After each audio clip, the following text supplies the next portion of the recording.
Minuman keras miker. Sebelum lanjut, jangan lupa subscribe dan aktifkan lonceng notifikasi channel YouTube Tabriji Kosmos. Hatur nuhun. Assalamualaikum warahmatullahi taala wabarakatuh.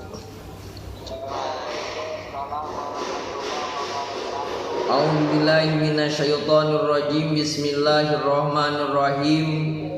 Alhamdulillahilladzi arsala rasulahu bil huda wa dinil haqqi liyudhhirahu 'alad dini kullih.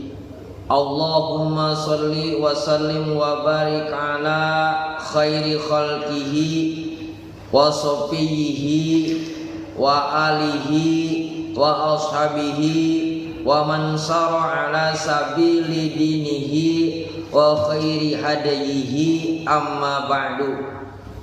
Faqala Allahu ta'ala fil Qur'anil Karim wa huwa asdaqul qailin tabarukan bi dzikri wa ta'budan bi tilawatihi. A'udzu billahi minasyaitonir rajim.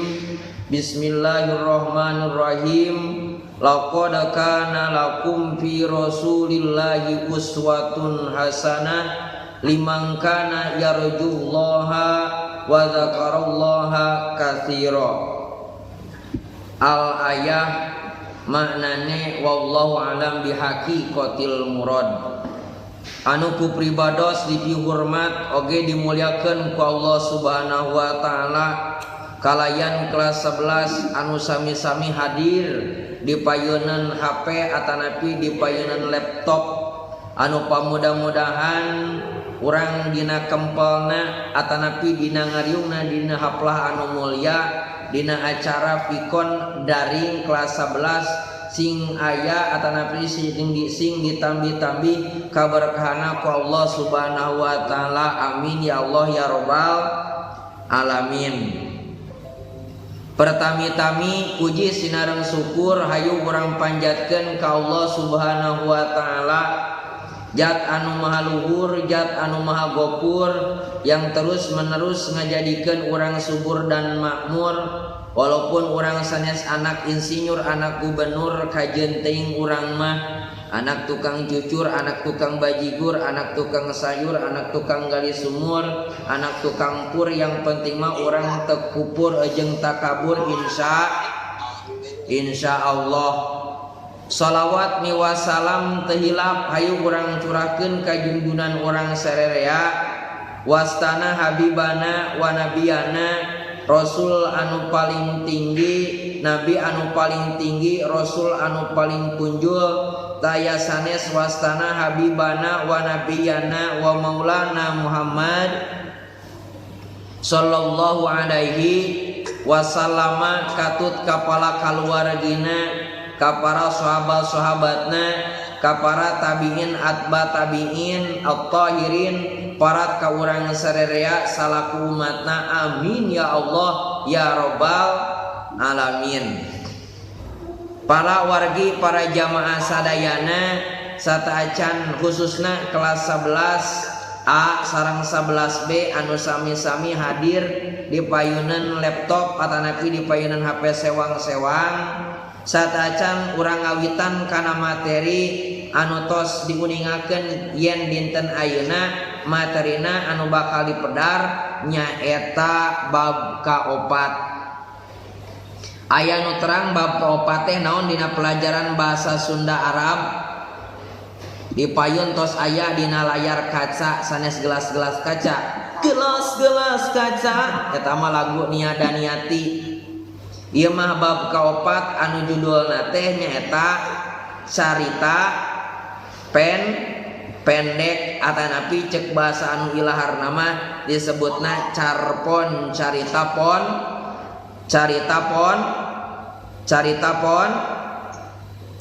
Baca tuh carita pondok tah ieu. Dina slide anu kahiji ieu bab kaopat carpon carita pondok. Kudu kumaha Bapak siapkeun heula bukuna. Margi ieu materi teh lamun kurang ditingali dina pertemuanna nya rada sesahna teh naon? Urang pertemuanna teu tiap dinten. Saminggu sakali ngesyukur lamun realna, tapi ieu mah berhubung daring pasti seueur kakirangana. Tah ku kituna ngeunaan kana jalmi ari jalmi mah ngagaduhan sifat boho, jadi wayatum wayahna kedah ditulis siapkeun bukuna sareng patlotna. Margi ieu urang lebat kana materi gitu. Tah dipayun tos aya para wargi para jamaah sadayana dipayun tos aya anu judulna teh nyaeta bab kaopat anu judulna carpon atanapi carita pondok ceuk bahasa Sundana. Lamun ceuk bahasa Indonesia mah lain carpon lain, tapi naon cerpen cerita pendek atanapi ceuk bahasa tina Inggris mah disebutna nyaeta short story. Naon cenah short story. Short ai shortnya berarti pendek, ai shortnya berarti cerita. Tah eta ceuk dina bahasa-bahasa anu lain mah. Ceuk dina bahasa Sunda disebutna teh nyaeta carpon. Lamun ceuk dina bahasa Indonesia disebutna teh nyaeta cerpen. Lamun ceuk bahasa Inggrisna disebutna nyaeta short story atanapi cerita pendek-pendek keneh. Gitu nya. Lamun ditingali kana bahasan atanapi judulna nya anu judulna teh aya sanes bab kaopat carpon. Aya bara kecap cenah carpon teh aya dua kecap kahiji nyaeta carita, kecap kadua nyaeta pondok. Ari cerita teh naon coba? Ari cerita teh naon cek bahasa urangna sebutan lain dina cerita. Sarua jeung kisah. Malu aku malu pada semut merah yang berbaris di dinding menatapku curiga. Eta mah lagona eta kisah kasih di sekolah. Nah, ieu mah lain kadinya, ieu mah kisahna ngeunaan kana kisah carpon. Kecap kadua aya kecap naon? Pondok. Berarti ari pondok panjang apa pendek? Ari pondok panjang apa pendek? Hah? Ari pondok mah panjang tuh tinggal di dirinya pasantrenan, pondok pasantren pada ranjang. Ya itu. Nah, maksudna naon? Maksudna lamun ditingali kana bab kaopat carita pondok teh hartina sarua jeung carita anu aya watesna. Gitu. Naon disabab aya watesna teh ngaranna ge atuh carita pondok nya. Moal mungkin disebut carita panjang aya carita pondok mah. Tah mentang disebut carita pondok berarti aya katantuana. Cek bahasa keren nama aya regulasina, aya pengaturanana gitu nya. Tah lamun ditingali kana bab kaopat carita pondok dipayun parantos aya kecap atanapi anu ditulis tina layar sewang-sewang bab kaopat carpon atanapi carita pondok ngeunaan kana bab kaopat. Jadi sadayana babna aya opat ieu bab terakhir dina materi kelas 11 semester kahiji gitu. Nah, Bapak naon sih ari carpon teh atanapi carita pondok teh urang mah pantara ngapalkeun. Nah atuh boro-boro da urang masuk ulin wae. Nah atuh make ulin wae. Oh resep komo di imah mah ayeuna mah teu ka sakolaan di imah we ngan ulin di imah di ulin di imah kitu we nya.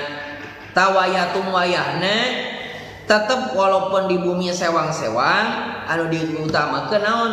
Anu diutamakeun takwa. Naon artina takwa? Ngajauhan anu dilarangna nya ngalaksanakeun anu diparentahna kitu. Tujuanna naon? Tujuanna supados urang dipikanyaah ku Allah Subhanahu wa taala gitu. Sok orang lamun dipikanya Allah Subhanahu wa taala, tapi Allah resepen ka urang bermesraan dengan Allah Subhanahu wa taala.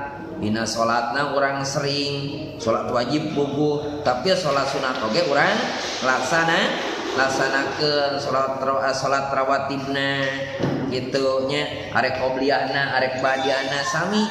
Yang penting mah urang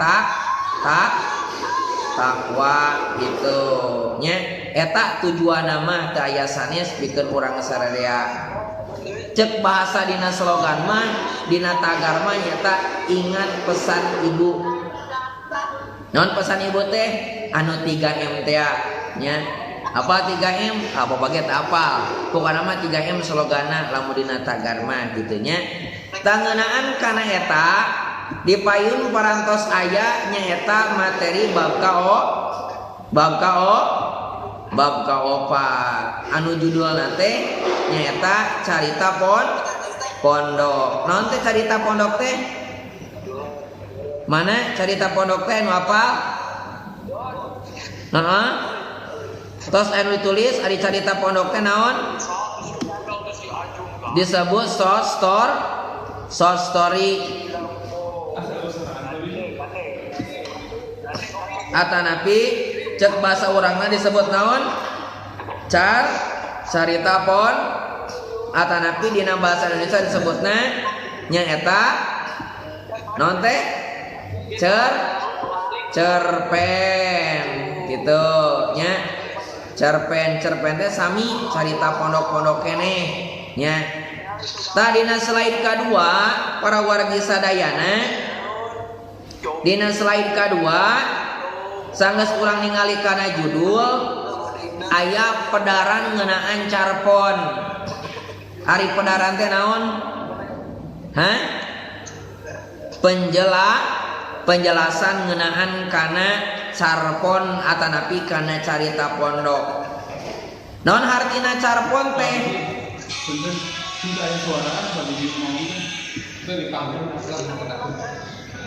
Naon si hartina carpon atanapi carita pondok teh? Carpon teh bagian tina sastra Sunda. Atanapi carpon atanapi carita pondok teh nyaeta karangan tinulis.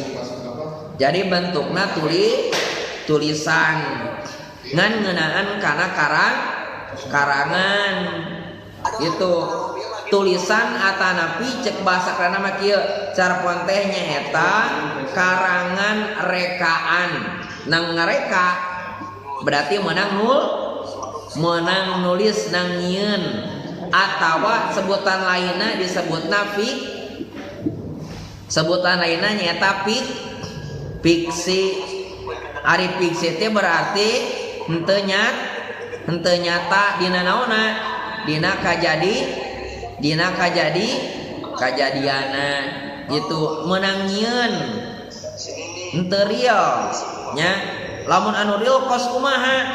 Lamun anu real mah contona loba. Misalkan kamari aya kejadian banjir bandang di Cicurug Sukabumi, real eta. Kamari aya nu maot misalkan real eta. Komo aya namanya loba anu maot teh. Gitu. Naon disebut loba anu maot teh? Mungkin di antawisna geus kana umurna, geus kana kodo jeung kodarna. Eta mah.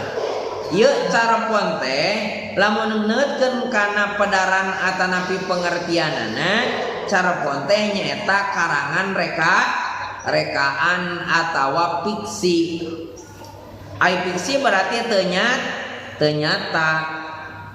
Dina wangun bahasa lancaran. Naon sih hasilna lancaran teh? Lancaran teh cek bahasa urang mah disebutna prosa. Dina wangun prosa gitu. Kabalikan tina prosa naon? Kabalikan tina prosa lalawana nyaeta puisi. Jadi ari ngaranna carpon mah kasup kana prosa. Punten sanes rosa eta mah ku menangis.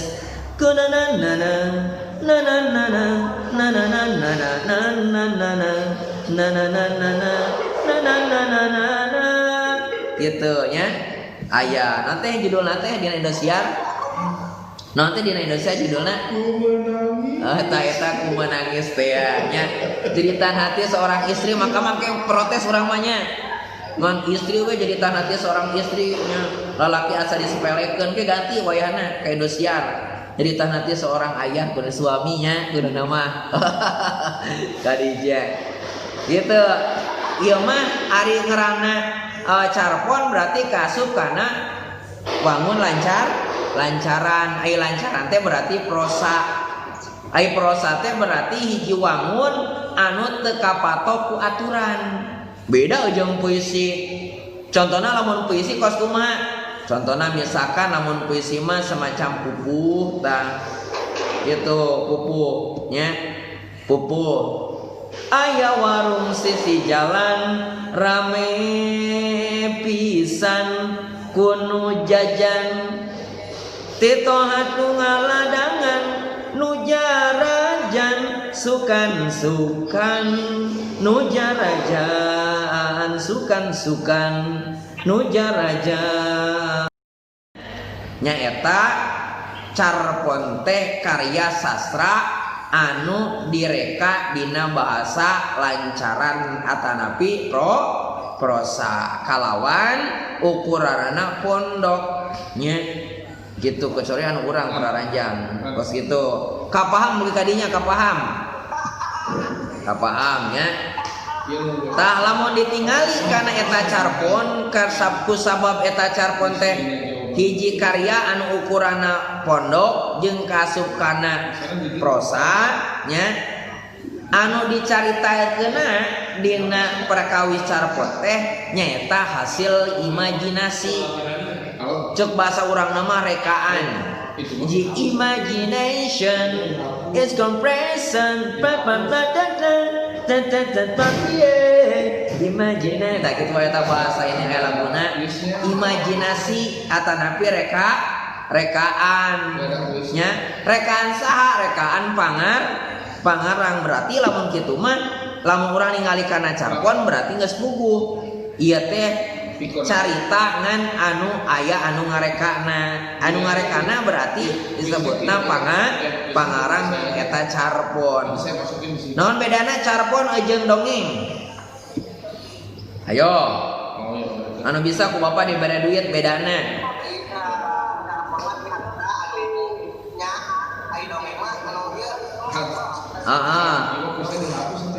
naon bedana coba ari ngaranna carpon mah nya pos anu nya kajadiana ai dongeng mah pamohalan eta bentena nya atanapi aya sebutan kieu tatarucingan non bedana ucing jeung ucring aya nu apal non bedana ucing jeung ucring apa ucing apa tuh ucing hah? Naon ucing teh bedana? Hah? Bedana ucing jeung ucring. Ari ucing mah sukuna o. Heeh. Ari ucing mah sukuna o. Opat. Ari ucring sukuna baraha? Oprat. Nya. Tuh. Tah gitu. Nya. Tah ieu berarti lamun disebutkeun kasup kana carita imajinasi nya hiji kasup kana rekaan pangarang sok sanajan mungkin wae anu aya dumasar kana pangalaman nyata gitu. Jadi lamun aya hiji kajadian teh lamun diasupkeun kana carpon mah teu pati-pati nyata pisan dirubah deh ku pangarang teh aya dihentepan kuno anu imajinasina gitu nya pas gitu kadang mah teu dina carpon mah eta pangalaman teh diolah deui nya ditambah ku imajinasi gitu nya. Nah, tapi kak waktu dibaca teh karasa aya pengalaman batin anu nyangkaruk dina hate. Intina naon? Intina mah lamun geus asup kana carpon aya dirubah deui nya, dirubah deui dina perkawis caritana nya, ditambah ku imajinasi kos gitu nya, eta asup kana carpon nya. Oke sakitu nya. Tah upama nilik eusina eusi dina carpon nya, dina jalan carita atawa dina galur carita pondok mah nya umumna sajalur, cek bahasa urang nama disebutna sajalan, atanapi anu dicaritakeun teh ukur bidang hungkul untuk sadayana untuyanana teh teu kursa widang hungkul. Nah talarea atanapi talaroba tur teu pajurawet nya okos novel, eta bedana antara carpon jeung novel. Aya tadi pan carpon dina perkawis caritana, ari ieu mah dina alurna. Aya novel mah kaditu kadieu, ari ngaranna carpon mah ukur sawidang hungkul. Eta bedana engke lamun ditaroskeun misalkan dina soal atanapi ku kelas 10, kakak apa kakak tahu carpon enggak? Caranya bagaimana? Lila adik gitu mah nya teu bisa ngajawab. Jadi kari lamun ditaros pasti apal. Ari ngaranna perbedaan antara carpon jeung novel mah dina perkawis caritana, leunjeuran caritana. Ari novel mah kursawidang ai carpon mah kursawidang, ai novel mah kaditu kadieu. Kos ayat-ayat cinta pan eta kaditu kadieu caritana teh. Secara novel, misalkan hiji novel anu judul hiji carpon judulna teh si botak berambut panjang. Heeh tah. Si botak berambut panjang aya teu? Eueuh nya. Heeh. Novel jeung carpon nya. Oge dina latar atawa settingna. Ai latar teh naon? Kabagi kana baraha tempat, kana baraha bagian aya tilu, aya latar waktu, tempat jeung suasananya. Komo suasana kieu mah nya isuk-isuk kana musim hujan kade teh nya kudu lebih menjaga kesehatan. Gitu nya kan kudung-kudung corona kade tanya. Tapi mudah-mudahan walaupun kumaha nya urang mah sing disehatkeun deui amin nya. Terus sing sehat salawasna nya amin. Tapi Umi sarehat pan di darinya Umi sehat? Umi bapak sarehat di dinya? Alhamdulillah nya ieu ge dieu nyuhunkeun saling doakeun aya nama mudah-mudahan sing lancar ditambih milikna ku Allah Subhanahu wa taala, dilancarkeun dina rezeki ujung urusanna nya. Amin gitu. Tan kade eta bukna ulah pararanjang nya. Yang urang sekolah tapi pararanjang ulah pararanjangnya. Bapak ge dah henteu teu panjang kamari geus pun 15.000 nya.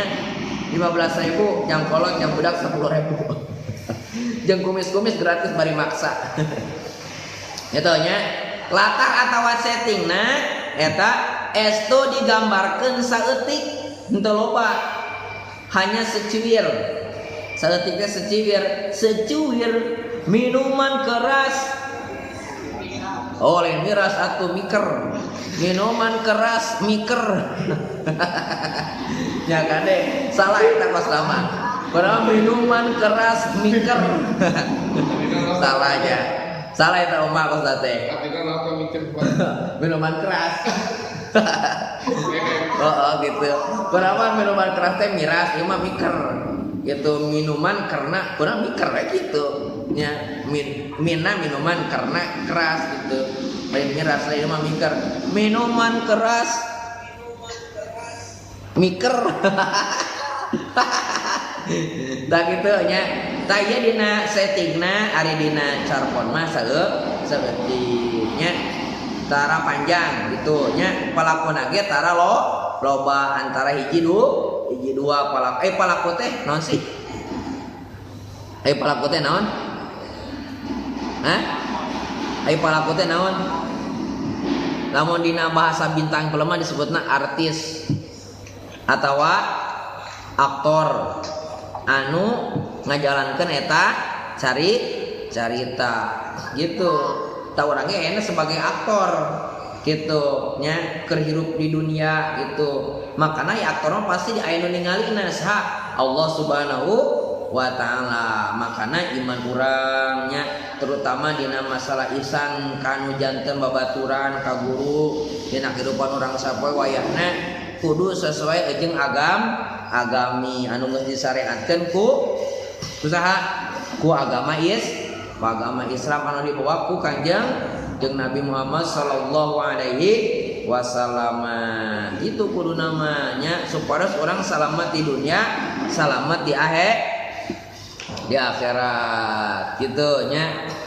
Wa ma arsalnaka illa rahmatan lil alamin. Allah itu nya kumaha bulan mulutnya gitu nya. Man ahabba sunnati faqad ahabani wa man ahabani kana ma'i fil jannah. Jadi ku datang 6 bulan mulut teh kudu nama urang naon? Kudu nama urang bahagia atau maca sholawat itu sedekah tanya sok anu sedekah mah diantos bisina arek kitu eta nya tawa bil usud sedekah kakolot aya kewajiban anu janten urang sebagai anakna kewajiban kakolot urang nya non diantawisna mere dahar mosok mere dahar kakolot tara nah itu urang mah tingali tapi tebogan beas itu nya tanya urang kan urang kudu merenya al jannatu tahta aqdamul ummahati. Surga itu berada di bawah telapak kaki ibu gitu nya. Eta kewajiban urang supaya urang salam sama ridho Allah moal ridho lamun Allah nya lamun orang tua urang terido. Makana kudu kumaha tuh ayeuna teh ayeuna wayatum wayahna nya kudu loba nya birrul walidain kudu nyeun ihsan kakol imah kakolo kadang-kadang masih keneh ngambek nya. Itu taman safari dibawa kadang-kadang keur ngambek ulahnya wayahna ayeuna mah nya geus galede anak kelas 11 kudu kumaha tuh kudu turut tumut kakolot nya kudu turut tumut kagur kaguru ngalobakeun taqarrub ilallah itu kudu namanya. Tah ieu dina kembali di kana laptop ieu maca carpon aya dina nalika urang maca carpon tentuna aya naonna aya undak usupna itu teu sama tahu-tahu breng weh itu dina maca carpon tangtu beda jeung maca warta gitu atanapi maca tulisan sejen contoh dina warta pemirsa kembali dia seorang pribados dina warta Sunda misalkan eta mah dina warta kah kitu macana tadina ge benten dina carpon oge teu sami atuh. Komadi urang lamun osok maca Quran mah ulah kos maca koran nya cuma ngajakan kadang-kadang anu jelema teh teu apal dina lagam nama lagam Quran kade benten tanya gitu. Misalkan apal kana lagam tapi tak apal kana huruf apa kana lagam hungkul tabat yada abi lahabi wa tab gitu bener teh eta salahnya salah eta ku sabab naon sababna ari dina maca Quran mah aya katantuana aya jiharka aya soba gitu jeung sajabina tapi kadang-kadang aya nu nyaho kana naon nyaho kana huruf tapi tak apa kana macana aya kos kumaha wa iyam balikati warung ma yarsabun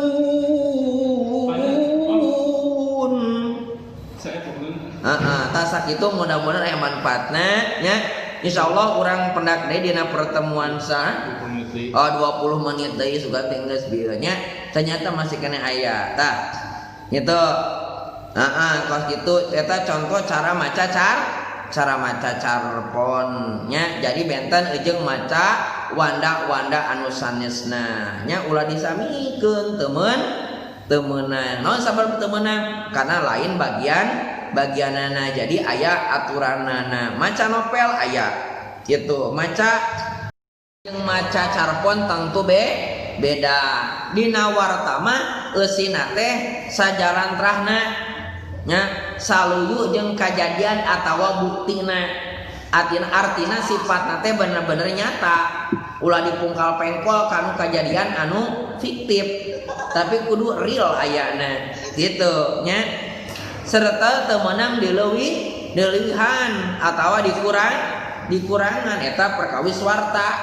Ari dina carpon mah nya eta anu nyata ngan ditambahan diguar deui eta. Jadi aya anu tasuk akalna gitu. Eta bedana nya antara dina pelebah macana mah kos kitu. Tah ieu dina carpon aya anu disebut palaku.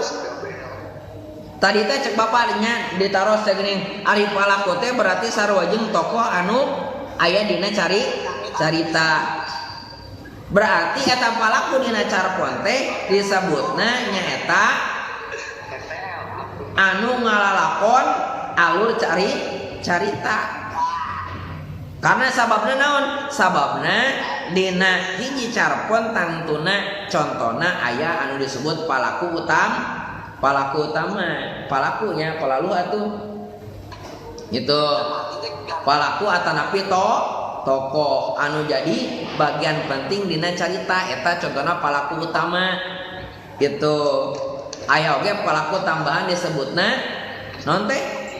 Disebutna figuran nya eta palaku tambahan. Kajanting palaku tambahan asal dibayar nya.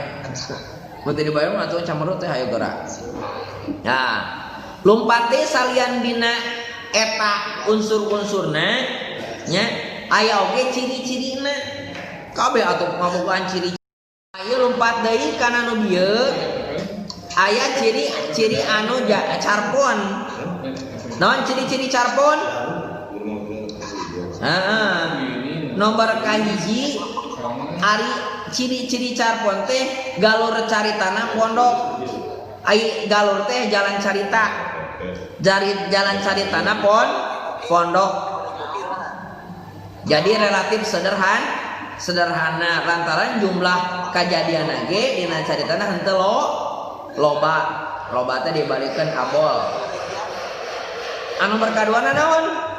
Nomor kadua anu jadi ciri-ciri carpon masalah deui nyaeta muser karena hiji kajadian utama. Jadi dina alurna teh ngabahasna henteu ka ditu ka dieu eta mah nya dina carpon mah. Itu nomor kaopatna mah ngrupa hiji episode gitu. Jadi teu babara episode kur sakali we. Itu beda jeung tina novel. Novel mah berarti babara episode. Anu kaopat palakuan oge ukur 2 atawa 3 teu cara dina novelnya gitu. Tah sanajan carita anu ditulis dina carpon teh hasil alekaan atau hasil imajinasi, tapi biasana sok manjing kana sok manjing akal. Jadi asup akal. Makana ieu ngaranna carpon mah disebut carita lirnya opos anu bener kajadianna.